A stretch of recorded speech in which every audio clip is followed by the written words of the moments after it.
Di antara sekian banyak rahasia sejarah, ada satu nubuat yang jujur aja bikin merinding setiap kali kita baca. Bayangin, lebih dari 1400 tahun yang lalu, sebuah ramalan menyebut satu nama kota secara spesifik. Sebuah kota kuno di Persia yang sampai hari ini masih berdiri kokoh. Nama kota itu adalah Isfahan. Dan inilah inti dari nubuat itu, yang tercatat dalam salah satu kitab hadis paling diakui. Bukan puluhan, bukan ratusan, tapi 70.000 orang dari satu kota spesifik ini disebutkan akan menjadi pengikut Dajjal, sosok yang dikenal sebagai penipu terbesar di akhir zaman. Nah, ini dia pertanyaan utamanya kan, yang bakal kita coba bongkar bareng-bareng. Kenapa harus Isfahan? Kenapa bukan kota lain? Apa ini cuma kebetulan sejarah aja, atau jangan-jangan ada rahasia besar yang tersembunyi selama ribuan tahun? Oke, yuk kita mulai telusuri misteri ini. Oke, sebelum kita lanjut lebih jauh, kita harus paham dulu kenapa sih nubuat ini dianggap begitu mengerikan? Kuncinya ada di satu nama, Dajjal. Dalam tradisi Islam, ia digambarkan sebagai penipu paling ulung, pembawa ujian terbesar yang pernah ada bagi umat manusia. Ujian yang dibawanya ini disebut fitnah. Dan ini bukan sekedar ujian biasa loh, fitnah Dajjal itu levelnya beda. Digambarkan sebagai sesuatu yang dahsyat banget, kemampuannya itu bisa membolak-balikan logika, bikin orang bingung mana yang benar dan mana yang bohong, mana yang nyata dan mana yang cuma ilusi. Baik, sekarang kita masuk ke petunjuk pertama kita nih. Kita akan bedah kotanya itu sendiri, Isfahan. Apa sih yang spesial dari kota ini sampai-sampai namanya bisa muncul dalam sebuah ramalan kuno? Coba deh kita lihat jejak sejarahnya. Isfahan itu, wow, usianya ribuan tahun. Jauh sebelum Islam datang, kota ini udah jadi pusat peradaban. Mulai dari era Kekaisaran Achaemenid, lalu jadi pusat militer dan perdagangan yang penting di zaman Sasaniyah.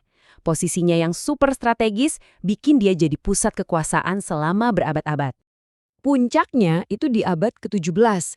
Saking megahnya, Isfahan sampai dapat julukan Nisfe Jahan, artinya separuh dunia. Kata orang dulu, kalau kamu udah lihat Isfahan, itu sama aja kayak kamu udah lihat separuh keindahan yang ada di dunia. Keren banget ya? Tapi Isfahan itu lebih dari sekedar kota yang indah loh. Kota ini tuh kayak kuali peleburan ide-ide besar. Tempat bertemunya berbagai macam gagasan dan keyakinan, mulai dari Zoroastrianisme kuno, komunitas Yahudi yang udah tinggal di sana dari dulu, sampai akhirnya jadi pusat pemikiran Islam yang penting. Makanya nggak heran kalau di sini sering muncul debat-debat filosofis yang berani dan bahkan menantang status quo. Oke, dari kotanya kita pindah ke petunjuk kedua yang gak kalah bikin penasaran, yaitu angkanya. Kenapa harus 70.000? Angka ini disebut dengan sangat jelas, jadi pasti ada artinya. Yah, 70.000. Coba kita bayangin sejenak. Di zaman dulu, angka segitu bukan cuma sekedar kerumunan orang. Itu udah seukuran pasukan militer yang gede banget dan sangat terorganisir. Jadi ini bukan bicara soal massa yang acak, tapi sebuah kekuatan yang benar-benar signifikan. Nah, para ulama sendiri punya dua cara buat menafsirkan angka ini. Pertama, ada yang memahaminya secara literal. Artinya, ya memang akan ada pasukan berjumlah 70.000 orang.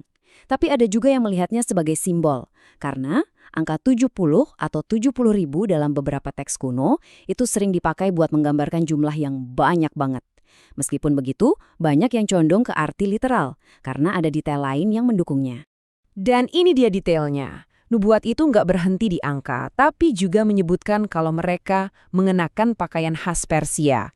Detail yang sangat spesifik soal penampilan kayak gini nih, yang bikin banyak penafsir merasa kalau ini bukan lagi sekedar kiasan atau metafora, tapi gambaran yang sangat konkret.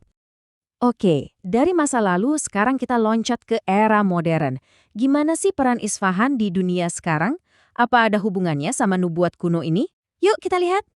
Di zaman kita sekarang, Isfahan ini perannya strategis banget. Disinilah letak pusat teknologi nuklir Isfahan. Kota ini juga jadi pusat industri militer dan manufaktur baja yang vital. Belum lagi statusnya sebagai pusat budaya dan pendidikan. Seolah-olah DNA Isfahan sebagai pusat ide-ide besar dan berani itu terus berlanjut sampai sekarang. Tapi dalam wujud teknologi modern yang punya potensi ngubah dunia. Jadi kota ini seperti punya dua wajah, warisan kunonya dan teknologi mutakhirnya. Nah, setelah kita lihat sejarahnya, angkanya, Sampai perannya di zaman modern, gimana sih kesimpulan para ulama Islam tentang semua ini? Apa sebenarnya pesan di balik nubuat Isfahan? Kalau kita lihat pandangan para ulama besar, misalnya Imam Nawawi, beliau menegaskan hadis ini otentik. Tapi, dan ini penting banget, ini merujuk ke sekelompok orang tertentu dari Isfahan, bukan semua penduduknya. Sementara itu, ulama lain seperti Ibnu Katsir lebih fokus pada pesan moralnya. Menurut beliau, nubuat ini adalah peringatan spiritual.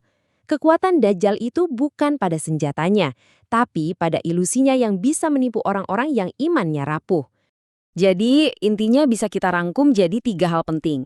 Pertama, nubuat ini pada dasarnya adalah soal ujian keimanan. Kedua, ini nunjukin betapa gampangnya manusia itu bisa terpesona sama sosok karismatik yang nawarin janji-janji manis. Dan yang ketiga, kata para ulama, benteng pertahanan terbaik kita dari semua itu adalah ilmu. Pemahaman yang kuat tentang keyakinan kita sendiri. Jadi pada akhirnya para ulama itu ngajak kita melihat lebih dalam. Inti nubuat ini ternyata bukan buat ngejudge atau menyalahkan satu kota. Bukan soal geografisnya. Tapi ini adalah pengingat buat kita semua, dimanapun kita berada. Peringatan bahwa saat ujian terbesar itu tiba, yang paling menentukan itu bukan dari mana kita berasal, tapi seberapa kokoh iman yang kita pegang.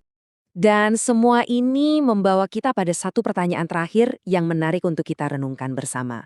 Apakah teks-teks kuno seperti Nubuat Isfahan ini benar-benar sebuah peta literal tentang masa depan? Atau jangan-jangan ini sebenarnya lebih seperti cermin yang berisi peringatan abadi tentang sifat dasar manusia? Sebuah peringatan yang relevan justru untuk kita yang hidup di masa kini.